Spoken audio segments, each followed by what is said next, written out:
You are now listening to a single groove auditory perspective record. मेरी आवाज आपने बहुत बार सुनी है, बहुत सारे वीडियोस में मुझे देखा भी है, सुना भी है और ये आवाज आप पहचानते हैं। लेकिन ये आवाज जो आप सुन रहे हैं 14 दिसंबर 1931 से पहले आप ऐसी आवाज सुन ही नहीं सकते थे, क्योंकि इससे पहले आपको स्टीरियो ऑडियो मिलती ही नहीं थी। और फिर एक बहुत बड़ा बदलाव हुआ। 14 दिसंबर 1931 को एक ब्रिटिश इंजीनियर एलन ने 2 चैनल स्टीरियो सिस्टम को इन्वेंट किया। बहुत कम टाइम में ना सिर्फ स्टीरियो ऑडियो बहुत पॉपुलर हो गई, बल्कि ये cinemas, vinyl records, hi fi systems, इन सब में अब आपको स्टीरियो ऑडियो मिलने लगी। अब म्यूजिक में मानो एक नई जान आ चुकी हो, फिल्में देखने का एक नया मजा आपने एक्सप्लोर किया हो और हर चीज इतनी जिंदा लगने लगी क्योंकि स्टीरियो ऑडियो में आपको वो सारे गैप्स फिलअप होके सुनाई देने लगे जो मोनो ऑडियो में रह जाते थे। वो सारी कमियां, वो छोटे नुआंसेस आपको सब सुनाई देने लगा and that is why stereo audio एक जबरदस्त मेगा हिट बन गया। और उसके बाद 1974 में एक और क्रांति आई। लुजियाना के एक फर्नीचर स्टोर के मालिक ने अपनी दुकान पे दुनिया का पहला होम थिएटर सिस्टम इंस्टॉल किया और उसके बाद ऑडियो की दुनिया में रेवोल्यूशन पे रेवोल्यूशन होने लगे जब 1982 के अंदर डॉल्बी लैबोरेटरीज की शुरुआत हुई और उन्होंने इंट्रोड्यूस किया डॉल्बी सराउंड। उसके ठीक 10 साल बाद 1992 के अंदर डॉल्बी डिजिटल 5.1 म्यूजिक हम सबको सुनने को मिला, जहां पे हमने डीवीडीज का आविष्कार देखा और उसमें सोनी, यामाहा, पायनियर ये बड़े ब्रांड्स कूद गए और अब हम 5.1 चैनल स्टीरियो आउटपुट सुन सकते थे। अलग चैनल से हमें आवाजें आती थी और उसको हम एंजॉय करते थे, एक्सपीरियंस करते थे। आपको ये सारे सिस्टम्स कई लाख रुपए के कॉस्ट करते थे और इसे एक्सपीरियंस करने का मजा आप सिर्फ सिनेमा हॉल्स में ले सकते थे, या फिर आपके पास अगर बहुत पैसे हैं तो आप ऐसे सिस्टम खरीद के अपने बड़े लिविंग रूम में लगा सकते थे। लेकिन सन 2000 के आसपास शुरुआत हुई साउंड बार्स की एंड यहीं से होम ऑडियो की शक्ल ही बदल गई। आप उसे साउंड बार बोलें या फिर टीवी के साथ लगाने वाले कॉम्पैक्ट स्पीकर्स या 2-in-1 ऑडियो सिस्टम्स, इनकी शुरुआत से ही इनका मार्केट शेयर 2 से 5% आने लगा और धीरे करके होम थिएटर्स, जो कि एक्चुअल होम थिएटर जो कि यामाहा, ओंक्यो, सोनी, पायनियर ये सारे ब्रांड्स बनाते थे, इनका चलन कम होने लगा। होम थिएटर्स आज की डेट में 15 से 20% भी नहीं बिक पा रहे हैं और sound bar 80 to 85% market share लेके बैठी हैं। लेकिन ऑडियो की दुनिया में कुछ ऐसा होने वाला था जिसकी चमक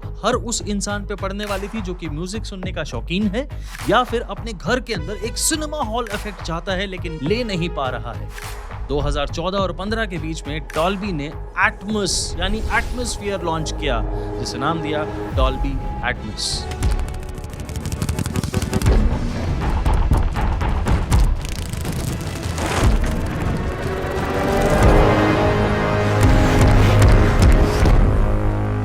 लेकिन इसके चलते जो हमारे ओल्ड स्कूल होम थिएटर हैं, क्या उनको हम बिल्कुल भूल चुके हैं? क्या उनके अंदर ऑडियो क्वालिटी के अंदर बिल्कुल फर्क नहीं है साउंड बार्स के मुकाबले? क्या वो बेहतर हैं या फिर साउंड बार बेहतर हैं? ये सारे सवालों के जवाब अगर आपके दिमाग में हैं तो मेरा नाम है विनीत मल्होत्रा। ये सारे जवाब आपको इसी वीडियो में मैं देने वाला हूं।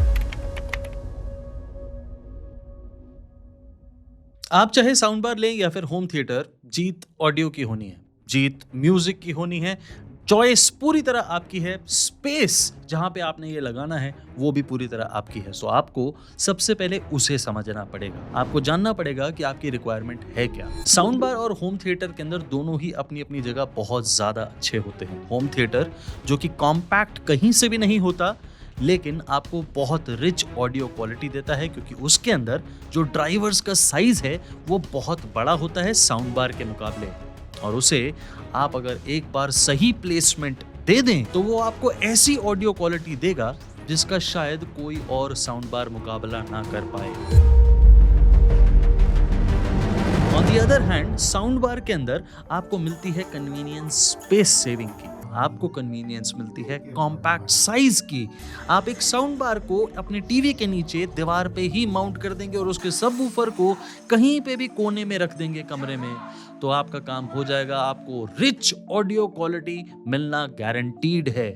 और यही रीजन है कि साउंड बार आज की डेट में 90% लोगों की पसंद बन चुकी है। But the point is not choice, क्योंकि चॉइस तो हर इंसान की अलग हो सकती है।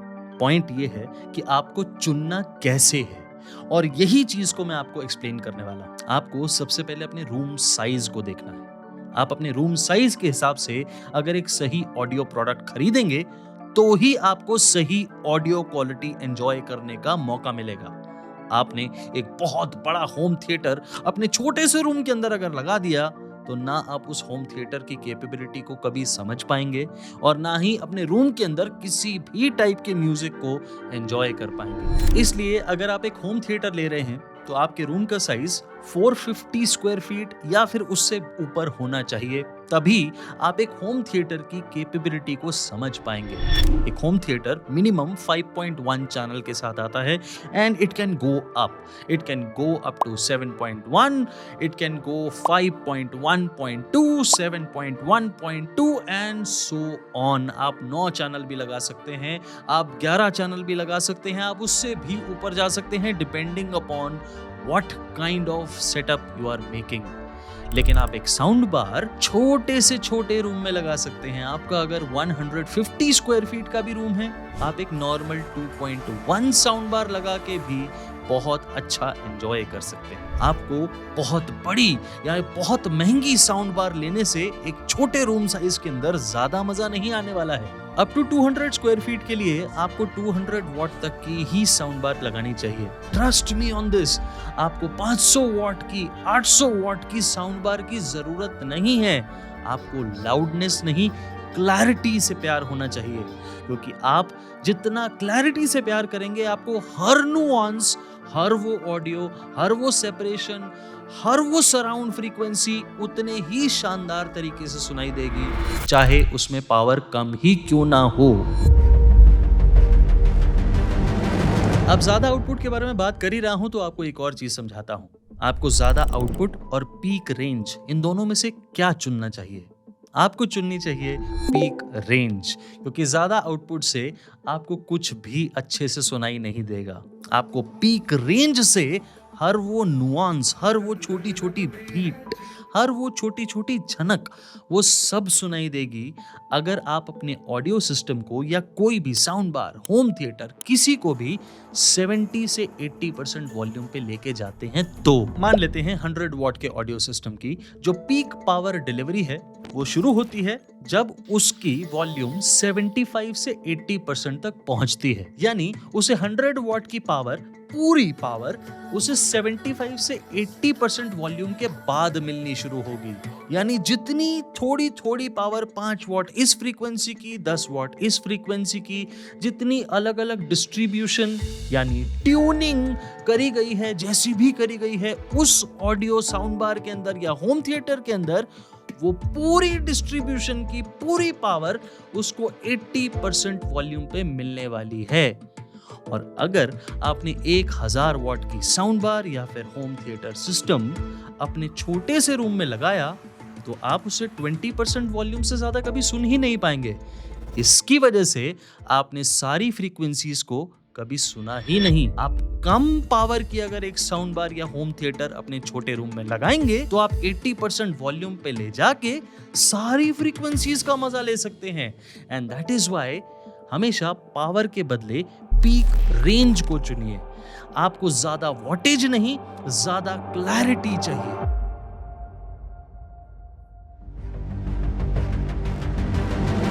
दो 2014-15 में जब डॉल्बी लैबोरेटरीज ने डॉल्बी एटमॉस्फेयर यानी डॉल्बी एटमॉस को लॉन्च किया तो उनका बिल्कुल ये मानना नहीं था कि आपके 150 स्क्वायर फीट के रूम के अंदर 200 वॉट की साउंड बार आपको एक डॉल्बी एटमॉस का मजा देने वाली है। बिल्कुल भी नहीं है। ये वर्चुअल डॉल्बी एटमॉस है। इससे आपको वो साउंड स्टेज, वो सराउंड साउंड, वो सेपरेशन ना मिलेगी और ना ही आपको एक्सपेक्ट करनी है। तो ये होता क्या है? क्या एक्चुअली में ये हम महसूस कर सकते हैं? बिल्कुल कर सकते हैं।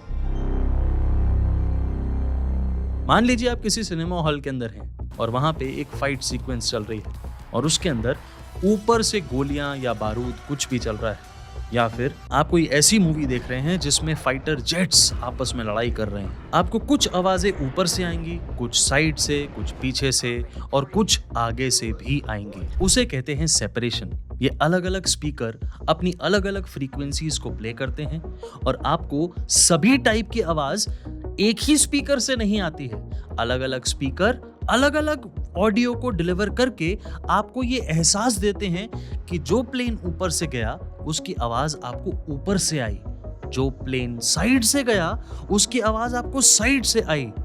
और सराउंड क्या होती है? सराउंड वो होती है जो पूरी तरह गूंज जाती है आवाज। मान लीजिए मूवी में बम फटा तो वो आपको गूंजती हुई आवाज सुनाई दी और वो सराउंड है। आप आइडेंटिफाई नहीं कर पाएंगे कि वो किस स्पीकर ने आपको वो साउंड सुनाई। और एक होता है साउंड स्टेज। आप एक क्लोज्ड एनवायरनमेंट में बैठे हैं जब आप एक सिनेमा हॉल में बैठे हैं, लेकिन मान लीजिए आपके पास एक ऐसा सिस्टम हो जो आप अपने घर के किसी बहुत ही बड़े रूम में लगा रहे हैं और उसके फ्रंट और रियर स्पीकर्स की प्लेसमेंट को आप बदल सकते हैं, आप उसे और दूर कर सकते हैं। आपके पास ऐसी उस सिस्टम के अंदर कैपेबिलिटी है, तो उसे कहते हैं साउंड स्टेज बनाना। आप स्पीकर्स को जितना नजदीक रखेंगे आपको आवाज थोड़ी अलग तरीके की आएगी और आप स्पीकर्स को जितना आपस में दूर करते जाएंगे आवाज बदलती चली जाएगी और वो साउंड स्टेज आपको एक थिएटर या फिर एक कॉन्सर्ट जैसी भी फील देने लगेगा। एंड यही होता है साउंड स्टेज।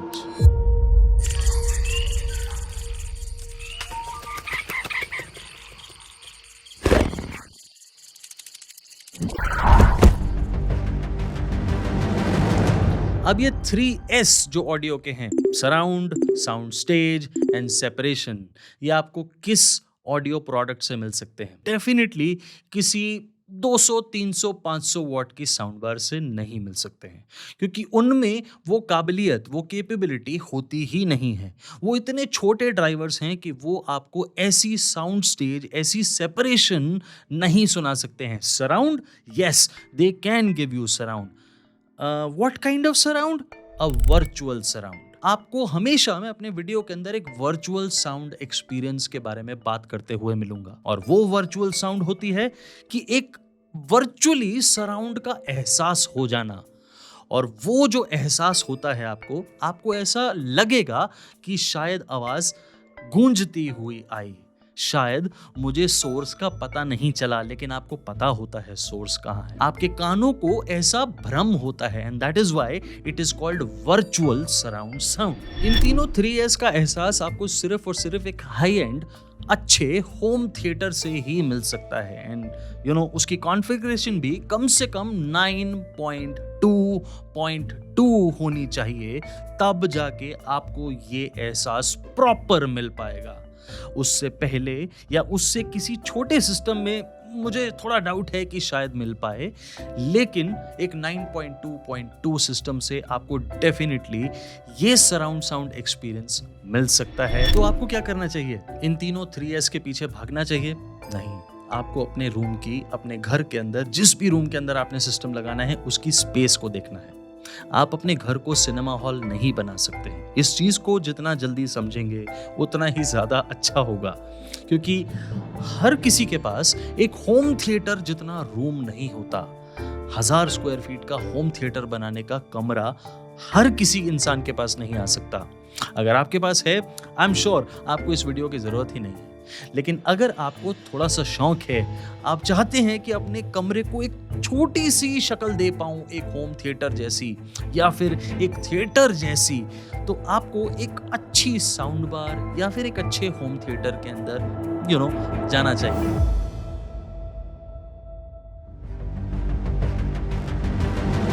घूम फिर के अगर वही कंफ्यूजन आपके दिमाग में अभी भी है कि आपको एक होम थिएटर या फिर साउंड बार, इन दोनों में से कौन सा अपने रूम में लगाना चाहिए, अपने घर में लगाना चाहिए, तो इस पॉइंट को बहुत ध्यान से सुनिए। अगर आपका बजट 1.5 लाख से ऊपर है तो ही आप एक होम थिएटर लगाइए, provided you have a 450 square feet और अ बिगर साइज रूम। 1.5 लाख भी सिर्फ एक शुरुआत है। ट्रस्ट मी, आप अगर एक होम थिएटर लेने जाएंगे तो आपका बजट कम से कम 3 से 4 लाख रुपए होना चाहिए। तभी आप एक अच्छा होम थिएटर, जो कि कंप्लीट होम थिएटर होगा, उसे बना पाएंगे। क्योंकि आप एक इनकम्प्लीट सिस्टम नहीं बना सकते। आप सीलिंग स्पीकर के बिना कोई होम थिएटर बना ही नहीं सकते। और आपको 2 सीलिंग स्पीकर लेने हैं। एक्चुअली में बहुत अच्छा सिस्टम बनाने जाएंगे तो आप 4 भी लगाएंगे, हो सकता है आप 6 भी लगाएं। और आपको बहुत सारे मल्टीपल चैनल्स क्रिएट करने पड़ेंगे और बहुत अच्छे से सेटअप करने के लिए आपको अकूस्टिकली अपने रूम को ट्रीट भी करना पड़ेगा। अगर आप ये सब कर सकते हैं, अगर आपका रूम साइज, आपके पास उतनी कैपेबिलिटी, फाइनेंशियल एबिलिटी, सब चीजें हैं, then who is stopping you? Probably आप ये वीडियो देख ही नहीं रहे हैं। आप ये वीडियो देख रहे हैं क्योंकि आपको अपने छोटे रूम साइज के अंदर ज्यादा अच्छे से एंजॉय करने के लिए एक कॉम्पैक्ट सिस्टम चाहिए। अगर आपको एक कॉम्पैक्ट सिस्टम चाहिए, let me break this news to you कि आपको होम थिएटर कम दाम में अब शायद ही कोई और देखने को मिलेगा।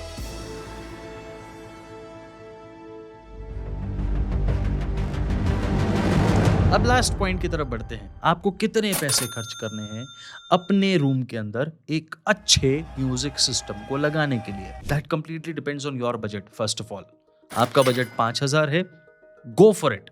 आपको 5,000 के अंदर भी बहुत अच्छे सिस्टम्स मिलेंगे, बहुत अच्छे ब्रांड्स आते हैं, साउंड बार्स भी मिलेंगी, 2.1 स्टीरियो सिस्टम्स भी मिलेंगे, आपको बहुत ऑप्शंस मिल सकती हैं। एक और चीज ध्यान रखिएगा, हमेशा क्लैरिटी पे जाइए। ज्यादा बूमी बेस आपको आज पसंद हो सकती है, 1 साल बाद नहीं आएगी पसंद। अपने टेस्ट को थोड़ा और रिफाइन करिए, अपने कानों को थोड़ा और रिफाइन करिए। बेस कभी कभी न्यू ईयर पार्टी पे बहुत अच्छी लगती है, किसी घर की और हाउस पार्टी में बहुत अच्छी लगती है, लेकिन आपका घर डीजे नहीं है। उसमें भजन भी चलेंगे, उसमें नॉर्मल गाने भी चलेंगे, सीरीज भी चलेगी, उसमें नाटक भी चलेंगे, मूवीज भी चलेगी, सब कुछ चलेगा और न्यूज चैनल भी चलेंगे। चिल्ला चिल्ला के बोलता हुआ एंकर जब आपको बेस के साथ सुनाई देगा तो सोचिए कैसा लगेगा। इसीलिए अच्छे सिस्टम पे इन्वेस्ट करने का मतलब ये है कि आप अच्छी क्लैरिटी पे इन्वेस्ट करें और वही आपको ऑडियो सबसे ज्यादा पसंद आने वाला है। मेरी हमेशा से यही कोशिश रहती है कि आप लोगों को कुछ बता पाऊँ, कुछ शेयर कर पाऊँ, आपको कुछ सिखा पाऊँ। और जो भी मैं आपको सिखा सकता हूँ मैं आपको अपने वीडियोस के थ्रू बताने की कोशिश करता हूँ। लेकिन ये वीडियोस जिसके अंदर मैं किसी प्रोडक्ट का रिव्यू नहीं कर रहा हूँ, उसमें मुझे आपके साथ एक डायरेक्ट कनेक्शन फील होता है। मैं ये वीडियोस बनाता और रहना चाहता हूँ और आपको ऐसी चीज़ें बताना चाहता हूँ। कैसा लगा आपको ये वाला वीडियो ज़रूर बताइएगा मुझे कमेंट सेक्शन के अंदर। आपका कोई सवाल है जो आप ऑडियो के बारे में मुझसे पूछना चाहते हैं, या आपको लगता है कि मैंने कोई गलती करी है या फिर मैं कोई चीज़ बताना आपको भूल गया हूँ, तो वो भी ज़रूर बताइए। Let us discuss it. इसको एक फोरम बनाते हैं, आप डिस्कस करिए कमेंट्स के अंदर। मैंने अपनी तरफ से बहुत मोटे मोटे जनरल पॉइंट्स आपको बताने की कोशिश करी है, बट आप, आई एम श्योर आप में से बहुत सारे लोग ऑडियो फाइल हैं, उन्हें लगेगा कि शायद मैंने ये नहीं बोला, वो नहीं बोला। ठीक है, मैं एक 15-20 मिनट के वीडियो में जितना बता सकता था मैंने पूरी कोशिश करी है। कैसी लगी मेरी कोशिश बताइएगा, और मैं आगे ऐसे और वीडियोस बनाऊं कि नहीं ये भी ज़रूर मुझे सजेस्ट कीजिएगा। मैं उसके हिसाब से डिसीजन लेता हूं। मैं आपको अपने अगले वीडियो में बहुत ही जल्दी मिल रहा हूं। तब तक के लिए thank you very very much.